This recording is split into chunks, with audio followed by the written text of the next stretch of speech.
नाज़िन कंदकोट जे अवामी सियासी समाजी धुरियुनि वफ़ाक़ी हुकूमत तर्फ़ां ॾिनल बजट खे अवाम दुश्मन करार ॾेई छॾियो आहे। ॾिसूं था ग़ुलाम रसूल मीराणी जी हीअ रिपोर्ट। जी नाज़रीन, वफ़ाक़ी हुकूमत तरफ़ां जेको आहे 2020 ऐं 2021 वारी जेकी बजट पेश कई वई आहे, उन बजट में मुलाज़मन ऐं पेंशन जो जेके आहे उहो पेंशन न वधाइण वारे अमल ख़िलाफ़ जेको आहे हिन वक़्तु आल पाकिस्तान क्लर्क एसोसिएशन जे तरफ़ां एहतजाज कयो पियो वञे। हिन एहतजाज में सूबाई सदर मुराद अली चाचड़, ज़िले सदर अब्दुल वहाब चाचड़, उन सां गॾोगॾु ॿिया जेके अॻुवान आहिनि उहे हिते मौजूदु आहिनि। उहे सख़्तु नारेबाज़ी बि करे रहिया आहिनि। असां उन्हनि सां ॻाल्हि ॿोल कंदासीं त उन्हनि जो वधीक छा चवणु आहे। वालेकुम साईं, असीं 13 तारीख़ सरापा एहतजाज आहियूं एपका जे प्लेटफार्म तां। हीअ बजट असांखे नामंज़ूर आहे। असीं बजट खे मुस्तरद करे चुका आहियूं। दुश्मन मुलाज़िम बजट आहे।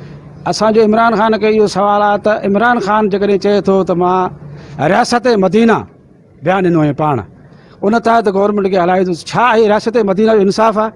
पंहिंजी पघार 2 लख रुपया इमरान ख़ान कराए थो, उन में गुज़र सफ़र उनजो कोन थिए थो। सदर पाकिस्तानी पघार 9 लख रुपया, उन में गुज़र सफ़र कोन थिए थो। मुंहिंजो इमरान ख़ान खां सवाल आहे एपका प्लेटफार्म तां, छा आहे असांजो मुलाज़िम, नंढड़ो मुलाज़िम 17,000 खां 20,000 तनख़्वाह खणण वारो मुलाज़िम घर जो सफ़र गुज़र कीअं कंदो? असांखे पंहिंजी बजट हे ठाहे करे मोकिलियो त तव्हां असांखे वफ़ाक़ी बजट नामंज़ूर आहे। ही मुलाज़िम दुश्मन बजट आहे। हाणे असां मुलाज़िम मुआशी क़तल कयो आहे, इन लाइ असां पुरशोर एहतजाज कंदासीं, धरना हणंदासीं। जेसिताईं असांजा मुतालबा न मञिया विया एसि ताईं मुकमल असां एहतजाज में हूंदासीं। असांजो जनाब सदर तव्हांखे ॿुधाए चुको आहे, तमामु ॾुखी बजट आहे। हिन में मुलाज़िमनि जे लाइ कुझु बि न रखियो वियो आहे। असां वज़ीर आज़म खे अर्ज़ु कंदासीं त वफ़ाक़ी बजट में उन्हनि जी नज़रसानी कई वञे।